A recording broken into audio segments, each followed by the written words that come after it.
object in life was to be Diana. That has always been her passion. And her idea of elegance is phony to the nth degree. The obvious reality that my sister wasn't around anymore, and I wanted to speak for her honestly and truly and fully. And that was it, really. That's all I tried to do. 30 years of silence. Not a single interview. Not a memoir. In fact, in the final paragraph, I had run out of energy and almost out of oxygen. I know it sounds rather overdramatic, but... Not a memoir. Not one public comment on the nephew he raised up in his arms at Westminster Abbey, or the woman that nephew married. 30 years in which the entire planet dissected, dramatized, and monetized his sister. A home of some sort in order to get better. I was almost an embarrassment. While he stood behind a locked gate in Northamptonshire and said nothing. Then a courier arrived at Althorp with a proposal, and Charles Spencer, the 9th Earl Spencer, the man who has guarded Diana's private world with an almost monastic discipline, finally had something to say. Wonderful person we just lost. And if in comparison to that, other people felt badly about it, well, that was really not my issue. I was trying to just be loyal to Diana. His answer, according to recent reporting, was a flat, unambiguous refusal. No negotiation, no counteroffer, no let's talk, just no. And in a man defined by silence, that single word hit the royal world like a thunderclap. Within days, royal experts were dissecting what it meant. Because this was not simply a documentary deal falling through. This was something far more loaded. This was the last blood guardian of Diana's memory. The princess, who spent her life in the relentless glare of the public eye, died in a speeding car in Paris, apparently trying to evade pursuing photography.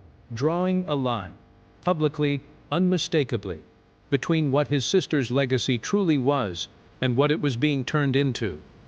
And the people it affected most were not the palace. They were Harry and Meghan, in their Montecito home, watching the rescue flare they had sent up come right back down in flames. Stay with me, because this story moves through time, through grief, through jewelry, through a confession, and through one of the most closely guarded private archives in the modern royal era. And by the end of it, you will understand why the man who never speaks just delivered the loudest verdict of the Sussex saga. The man who disappeared. To understand what Charles Spencer did with that proposal, you first have to understand what kind of man was holding it. Most people who know the name Charles Spencer know exactly one moment. The 6th of September, 1997, Westminster Abbey. A global television audience of roughly 2 billion people.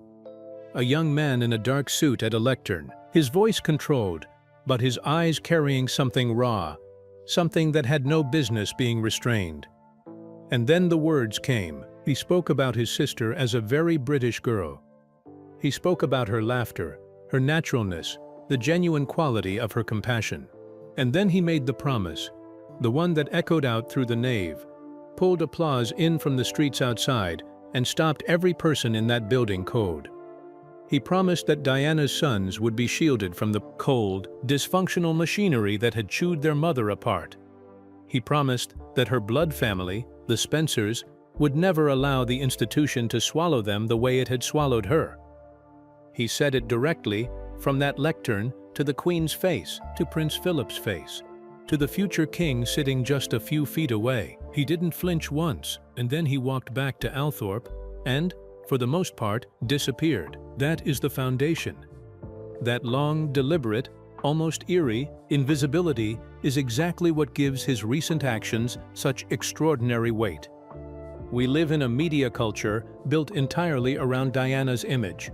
Her face appears on magazine covers, on stamps, on memorial merchandise, on streaming thumbnails. She is one of the most commercially reproduced figures in the history of celebrity. And through all of it, Charles Spencer has never once opened the vault, never sold the archive, never given the interview that cracks even an inch of it open, never licensed the grounds at Althorp for anything beyond what he felt was appropriate. The world has had decades to wonder what is in that archive. Handwritten diaries, home movies, privately taken photographs from her childhood, from ordinary family days that were never meant to be extraordinary. The raw, unguarded Diana, the one that exists in no documentary, no biography, no Netflix series. That woman is still private. She survives only because one man kept saying no. What makes that discipline genuinely remarkable and genuinely rare is that the financial incentives to do the opposite have never been small. The offers, by all accounts, have been consistent, lavish, and presented by people skilled at making compromise feel like wisdom. Publishers, broadcasters, streaming giants with 9-figure content budgets, and teams of producers who specialize in making the unthinkable feel reasonable. The pitch is always some version of the same thing. The world deserves to know her properly. You can control how it's done. You can shape the narrative. Better you than someone who gets it wrong. And Charles Spencer, for 30 years, has responded to every version of that argument with the same answer. He does not need the money. He does not need the profile. And he does not believe the world's desire to consume Diana is the same thing as the world's right to consume her. That is a distinction almost no one else in this story has been willing to make, and it is the distinction that defines everything he has done since that abbey. So the real question the experts have been sitting with is what was in that proposal that made him say no so loudly that the world heard it. And who sent it? It began the way so many things in this family begin, with something small, beautiful, and apparently innocent. The royal wedding, May 2018. The evening reception. Meghan Markle arrived wearing Diana's aquamarine ring, that distinctive, pale blue stone, recognizable to anyone who had ever followed Diana's story. From where Charles Spencer sat watching, it likely felt tender. Someone new, someone his nephew clearly adored, choosing to carry Diana into the biggest night of her life. It felt like remembrance. It may even have felt like family. But then came the butterfly earrings, then the Cartier watch, then the gold bracelets, piece by piece, item by item. Each belonging that had once been Diana's surfaced on Meghan at precisely the moments where a photograph was not just likely, but absolutely guaranteed. Major public events, choreographed arrivals, maximum lens coverage. Now, and this needs to be said clearly, no one can prove the intention was anything other than genuine tribute. Grief is complicated, and Meghan had married into one of the most emotionally complex families in history. The question wearing your late mother-in-law's jewelry is not evidence of strategy. It is, on its own, a perfectly human thing to do. But sit with the harder question. When does tribute become a pattern? When does pattern start to look like a deliberate choice? Once is tribute, twice is habit. Every single time, at precisely the moments designed for maximum camera coverage, starts to look like something else entirely. And the man at Althorp was paying attention. He was cataloging every frame. Because these items were not just jewelry, they were pieces of Diana's story, and they were being placed in someone else's narrative without a single conversation with the person who holds the originals. It is worth pausing on what those items actually represent in the context of Charles Spencer's guardianship. Diana's jewelry was not simply personal property passed to Harry. It was, and remains, in the minds of those closest to her, a physical extension of the woman herself. These were objects she chose, touched, wore on her most significant days. They carry a kind of biographical weight that transcends their material value. And when they begin appearing in a carefully managed visual campaign, styled for photo shoots, timed to announcements, placed against Californian light for maximum warmth and impact, the person watching from Althorp is not seeing grief, he is seeing inventory. He is seeing someone else's assets being converted into someone else's brand without so much as a phone call to the estate. Keep that thought, because the jewelry was only the opening act. Oprah Echo. March 2021. The Oprah interview. The entire planet watched it. But picture it the way Charles Spencer reportedly watched it. From the same house where Diana grew up. From the rooms where he and his sister ran as children. The setting was golden and intimate, Low light, soft furnishings, the architecture of confession rather than confrontation. One woman, one sympathetic interviewer, one institution that had, she said, silenced her, dismissed her suffering, and left her isolated with nowhere to turn except directly to the public. If you know your royal history, the recognition hit you immediately, because that is almost beam for beam the structure of Diana's 1995 Panorama interview. Here is why that matters so profoundly. A royal wife, isolated inside the institution, speaking of a palace apparatus that was deaf to her pain, every internal door closed. So she goes over its head, straight to the nation, through a single trusted interviewer. The lighting rhymes. The casting rhymes. The grammar of victimhood rhymes. The setting, the tone, the emotional arc, all of it rhymes. Except for one critical difference, and it is the most telling detail in the entire comparison. Diana gave her 1995 interview while she was still trapped, still inside the system.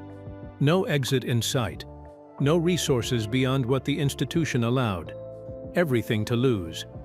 That interview was a genuine cry from inside a locked room. The 2021 version was filmed from a villa in California. After the exit, with a production apparatus already in motion, a streaming empire already in development, a brand already taking shape, the original was distress. The remake, whatever else you believe about it, was a launch, and watching it from the Althorp sitting room, Charles Spencer did not experience that hour as tribute, but to understand why it cut him so deeply, why it crossed a line that the jewelry had only approached. You have to know a secret about this man, one that most mainstream royal coverage never touches. The secret guilt. This is the part of the story that changes everything. By long-standing, well-documented accounts, it was Charles Spencer himself who first brought his sister into contact with Martin Bashir, the journalist behind the 1995 Panorama interview. He believed he was doing something helpful. He had been shown documents, bank statements as far as he knew, evidence he had been told that people close to Diana were secretly being paid to spy on her, that she was surrounded by informants, that those she trusted most were being financially rewarded to betray her. He opened the door, and we now know, through a formal inquiry led by Lord Dyson, a former Supreme Court justice, exactly how those documents were obtained. They were forgeries, fabricated from scratch, fake bank statements designed to convince a frightened, isolated woman that everyone around her was an enemy, that her only safe move was to sit in front of a camera and bleed for the nation. Diana's vulnerability— A forward answer just ended what insiders describe as a $100 million documentary deal. No press conference, no statement, no lawyer's letter, just a closed door in Northamptonshire, and a silence that somehow said more than any interview could have. For nearly 30 years, Charles Spencer, the 9th Earl Spencer, has built his entire public identity around refusal. He refused to write the memoir everyone assumed he was owed. He refused the biographers, the broadcasters, the publishers who came to Althorp House with checkbooks large enough to make almost anyone reconsider. And according to recent reporting from outlets, including New Idea and several UK royal correspondents, in 2026 he refused again, this time turning down a proposed Netflix documentary tied to the 30th anniversary of his sister's death, reportedly fronted in part by Prince Harry and developed alongside Meghan, Duchess of Sussex. To understand why that refusal carries so much weight, you have to go back to where Charles Spencer's silence actually began, because it did not start as strategy. It started as grief, delivered in front of the entire world. On the 6th of September 1997, an estimated global television audience of around 2 billion people watched a young man walk to a lectern inside Westminster Abbey. Charles Spencer, then 33 years old, stood a few feet from the Queen, from Prince Philip, from the 2 young princes who had just lost their mother, and delivered a eulogy that has since become one of the most quoted funeral addresses in modern British history. He spoke of his sister's laughter, her instinct for compassion, and the unique, the complex, and the irreplaceable woman the world had lost.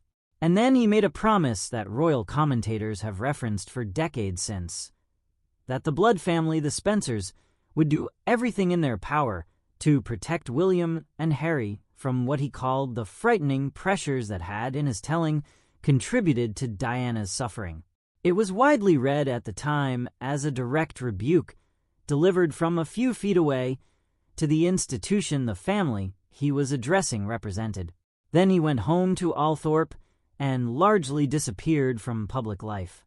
That disappearance is the foundation everything else in this story rests on.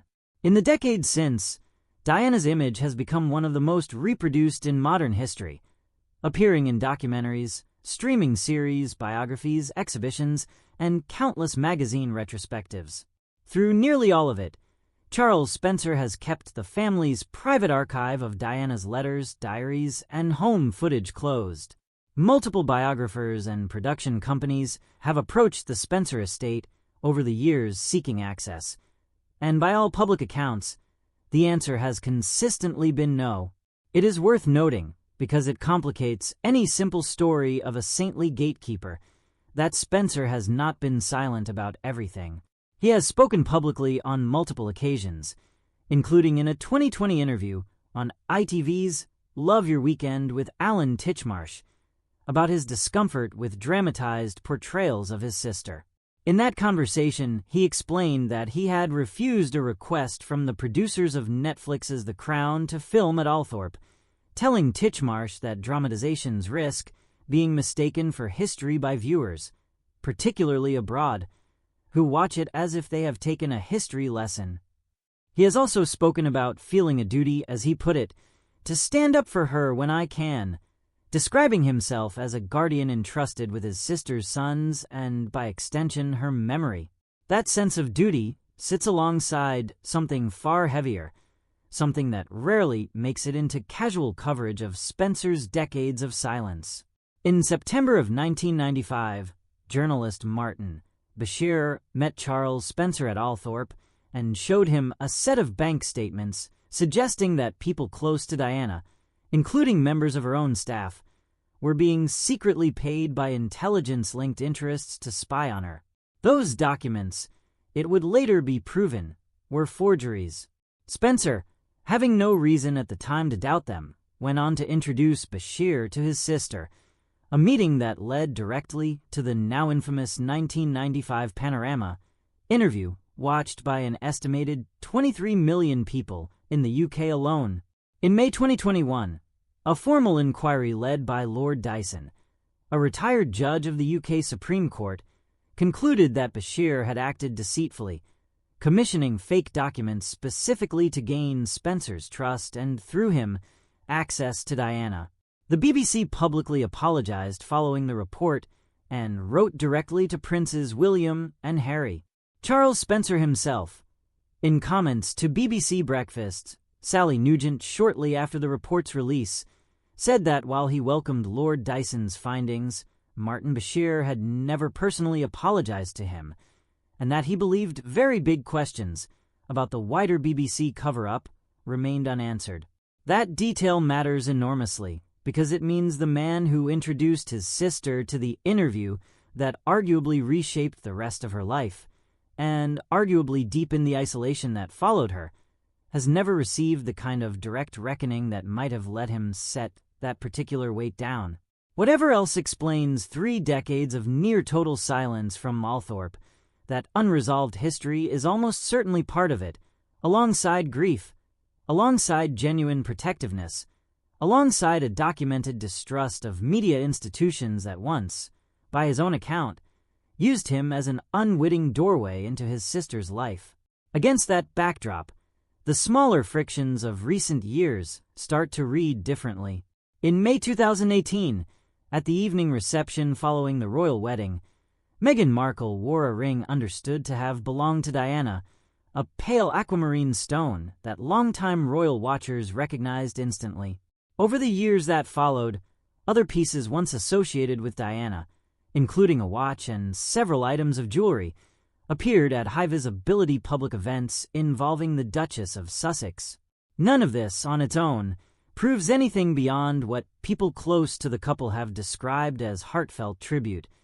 Grief attaches itself to objects, and there is nothing inherently suspicious about a woman honoring her late mother-in-law on meaningful occasions.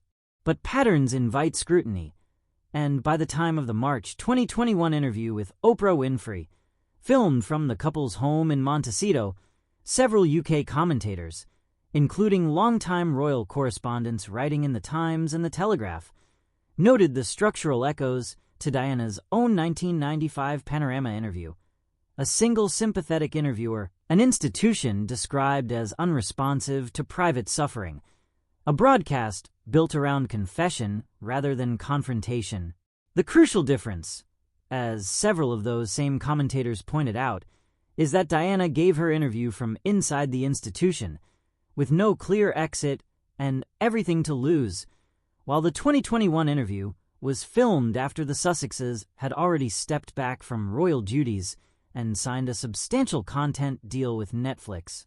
Whatever the emotional truth behind that broadcast, and there is no reason to doubt the sincerity of the pain described in it, the surrounding commercial context was undeniably different from 1995. By 2025, the commercial picture around the Sussexes' media ventures had grown more complicated still. Meghan's Netflix lifestyle series with Love, Meghan returned for a second season that year to a notably cool critical reception. British outlets, including The Times and The Telegraph, gave the series 2-star reviews, and reporting from outlets such as New Idea indicated that Netflix's own internal viewership rankings placed the show as low as 1,217th among the platform's offerings for the second half of 2025. Around the same period, the couple's Spotify podcast deal had already ended in 2023, and their American Riviera Orchard lifestyle brand faced its own well-documented struggles, with Netflix reportedly stepping back from involvement in it in 2025. Set against that backdrop, multiple outlets, including New Idea, reported in 2026 that Harry and Meghan were developing a documentary intended to mark the 30th anniversary of Diana's death in 2027, with hopes that gaining access to the Spencer family's private archive and the blessing that would come with it might help stabilize the couple's position with Netflix at a moment when their most recent original content had underperformed. According to that same reporting, Charles Spencer rejected the proposal, reportedly during a conversation that took place while he was in the United States on his honeymoon with his wife, archaeologist Kat Jarman. It is worth being honest about the limits of what is actually confirmed here. These details come from unnamed sources cited by tabloid and entertainment outlets, not from any on-record statement by Spencer himself, and readers should treat the specifics, including the setting of the reported conversation, with appropriate caution until confirmed by primary sources. What is far better documented is the pattern surrounding it. Prince William has, according to multiple royal correspondents over the years, been privately uncomfortable with how his mother's image has been used commercially since her death, though he has rarely addressed it directly, constrained as a future monarch by the reality that any public intervention risks being read as institutional retaliation against his brother. Charles Spencer occupies a different position entirely. He holds no palace role, carries no institutional obligation, and by his own repeated public statements over the years, has framed his choices as loyalty to his sister rather than hostility toward anyone else in the family. That framing matters, because it is precisely what makes his refusals difficult to dismiss as simple gatekeeping or old-fashioned aristocratic stubbornness. He is, whatever else might be said about him, the one person in this entire story with direct blood connection to Diana and comparatively little to gain, financially or reputationally, from saying yes. None of this resolves into a clean verdict, and it would be dishonest to pretend otherwise. There is a strong argument made by biographers and royal historians alike that Diana's story has already been told, retold, dramatized, and monetized more than almost any public figure of her era, and that another documentary, however well-intentioned, risks cheapening rather than honoring what her death actually meant to the people who loved her. Andy Webb, the investigative journalist whose decade-long pursuit of the Bashir story helped bring the Dyson Inquiry into being, and who later authored the book Dianorama, has spoken publicly about how carefully Diana's legacy needs to be handled precisely because it has so often been exploited by people who claim to be protecting it. But there is an equally honest counterargument. Harry was Diana's son. He walked beside her on visits to hospitals and homeless shelters as a child, lost her at 15 in circumstances the entire world watched unfold, and has spent much of his adult life inside the very media machinery his uncle warned about from that lectern in 1997. His claim to his mother's story is not borrowed from anyone. It is not something granted to him by an archive or withheld by a gatekeeper. It is, in the most literal sense, his own history, and no amount of institutional caution fully answers the question of what a son is owed